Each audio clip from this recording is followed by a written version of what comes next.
Post game on the pitch, I'm Alfredo Mariere. He is John Marshall, CascadiaSports.net, Radio Cascadia, and we've got a new partnership going on. John, 2-2, quick observations, Yeah, lots of things to be, lots of positives for the Sounders, things to be happy with. The attacking movement was nice. There was some good combination play. The negatives is the mental lapses that lead to the 2 goals you can see today that cost you 2 points. All right, let's go in terms of the build-up. I'll take that, and then you take us to the finishing, because what you're seeing is Albert Rusnak, his ability to come in front of Obed Vargas and also Christian Rodin today was just excellent. And that's where you saw the pivots going back with those 3. And I talked to him on the side note, and he said that was real positive. So, okay, so they're getting the ball, they're winning, bossing the midfield, they're getting those passes. Obed is getting there to Jordan Morris, who scored 2. What's not happening in that final third outside of Morris's 2 goals, which, by the way, was 86th 86th goal for the Sounders. That puts him tied for first for the club with Raul Ruiz. Right. 25 game winners. 25 game winners. Okay, we were told. All right. Take us to the I think in the final third, there's at times not enough movement. They can get stale and static. And there'll be a lot of guys standing around as the ball's moved off to the wing, looking for a cross in.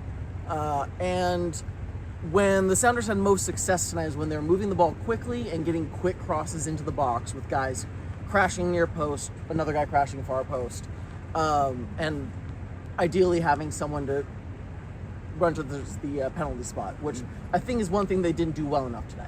What was it that when they did get the ball in there, because we saw late, the last 20 minutes before the catastrophic thing, that they were getting shots? What's missing in them getting the ball from my foot past the goalkeeper? I think part of it is there's some hesitancy. Guys not pulling the trigger right away, trying to take one extra touch.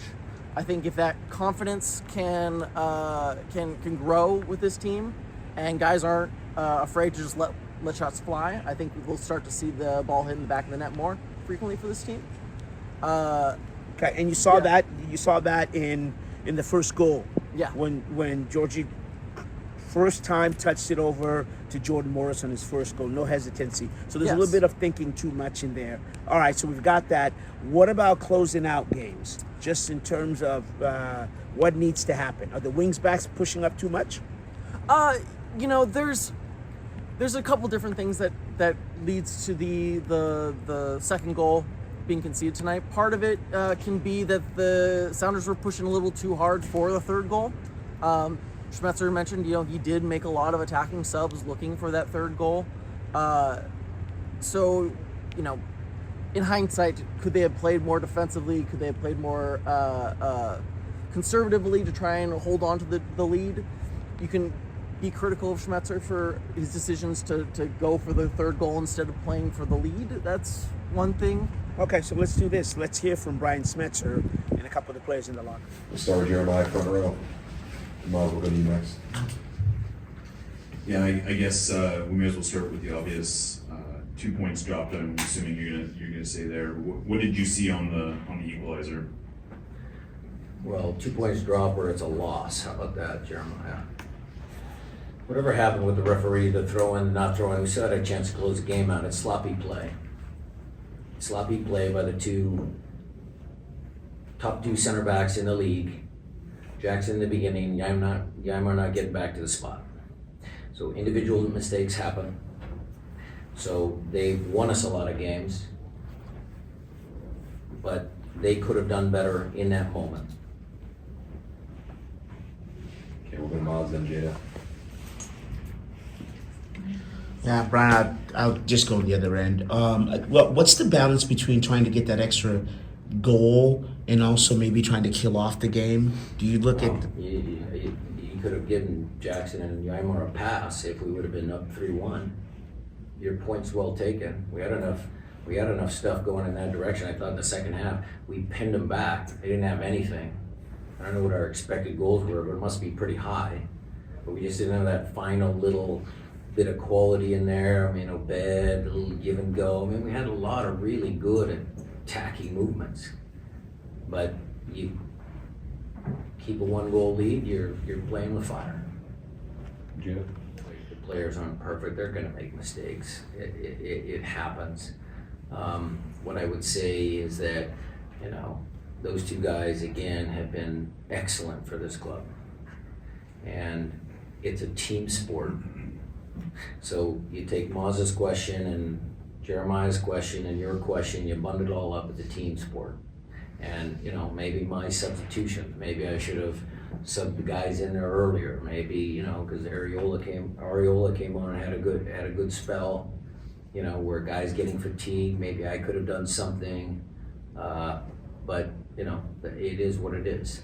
They made mistakes. They're going to learn from it.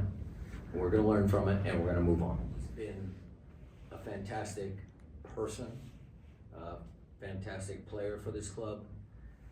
Alex would give me some insight. I mean, 25 game winners. That's a pretty big number. You know, he's found a way to help us win games. He does so many things in the community. He's such a good story. He's surpassed some pretty good players. I mean, look, Raul was tremendous in his prime. And we have Clint, and we have Oba, and we had, you know, a lot of good forwards and attacking players at this club. And for a local guy to persevere and come through and now share that record, but he's gonna break it. It's a tremendous achievement by Jordan, and he was very complimentary of his teammates in there. So that's a great storyline. Hectic schedule to start the year, and a result on Wednesday is gonna guarantee us 2 more games. So we're gonna look forward to that and try and make sure that we can close games out, and the concentration for 90 minutes is there. It's very good. Tactics were good, going up against the guy who had, you know, is he a left back, is he a left center back, an experienced guy, but we felt that was a good matchup for us. Georgie's assist was very, very good. Still work in progress, but excellent performance tonight. I'm assist zone, we attack that as much as we can, and we tried to balance the team. Last year, sometimes the right was good, the left was non-existent, and vice versa. So we tried to make it a complete team so we can attack from here and here. And again, I think Ariola in the first game and this game came on at that pole. You know, he's going to give you that energy and that bite and that fight.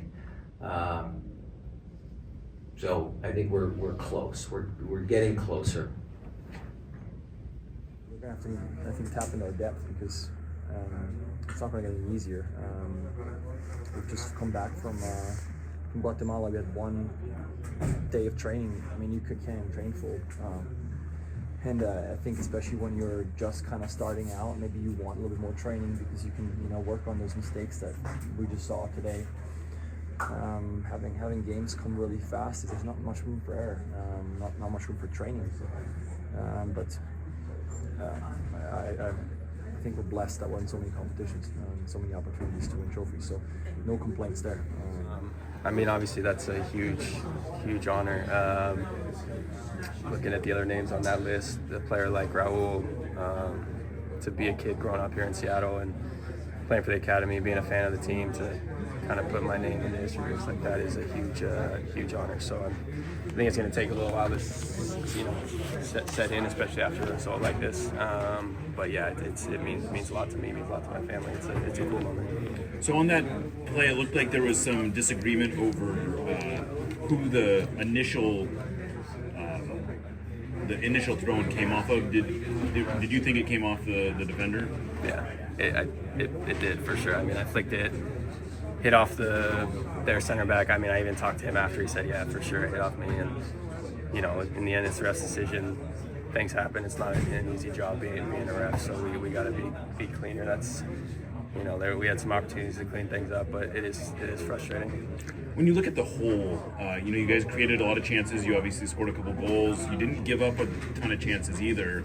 Are you able to take the positives away from this, or does it end up feeling like you're stuck on the result? No, I think you are. It's both. I said after the game in the interview, I thought that was one of the better halves of the second half, at least from being on the field playing. I thought we were in a rhythm. You see the quality that we have on the team this year and the different ways we can break teams down and the combination play that we were we were having through the middle, and just the different weapons that we have this year to score goals. It's going to be a really fun year, and I think you saw that on display in the first 2 games. I think the frustrating part is the fixture congestion that we have coming up to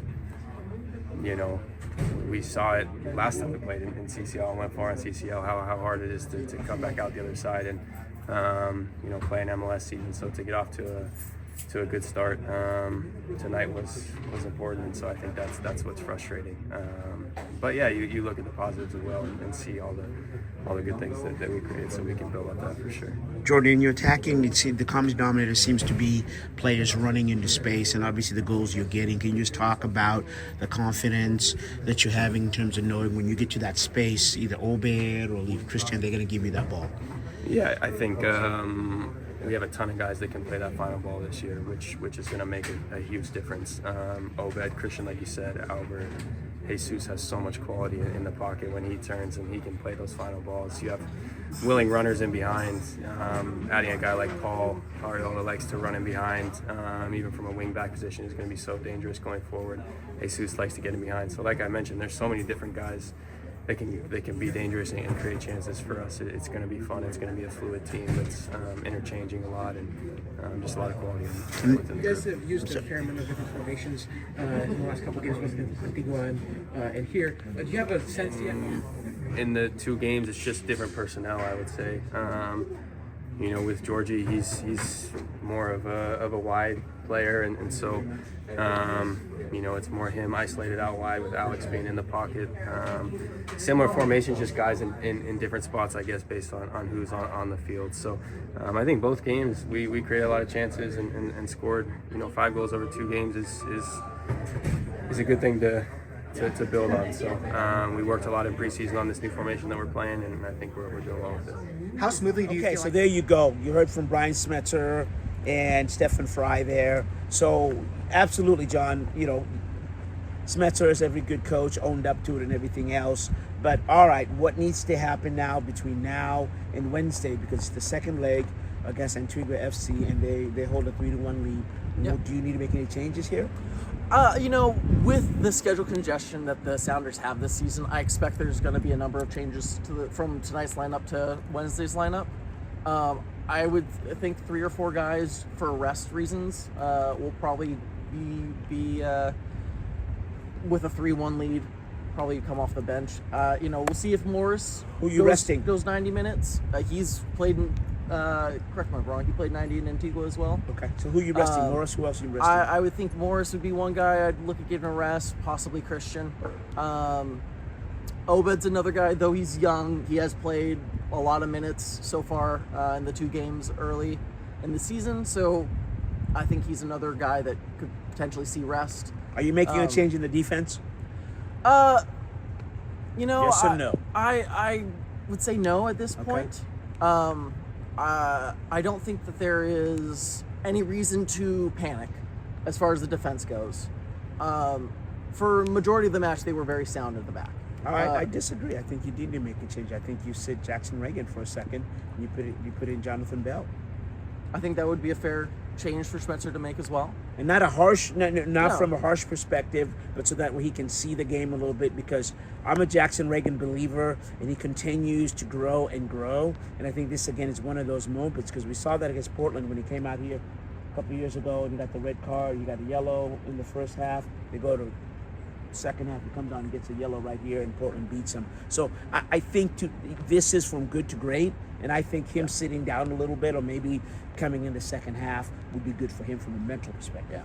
Yeah, and with Antigua, coming in with a 3-1 lead against them, and them not being the same caliber of talent as an MLS side, it's probably a game where you can get away with resting some of your starters that you normally would rely on, such as Jackson Reagan. Yeah, exactly. But Antigua is attacking, and they scored again. So we'll just have to wait and see. But there you go, the Sounders' first regular season home game, MLS, if you will.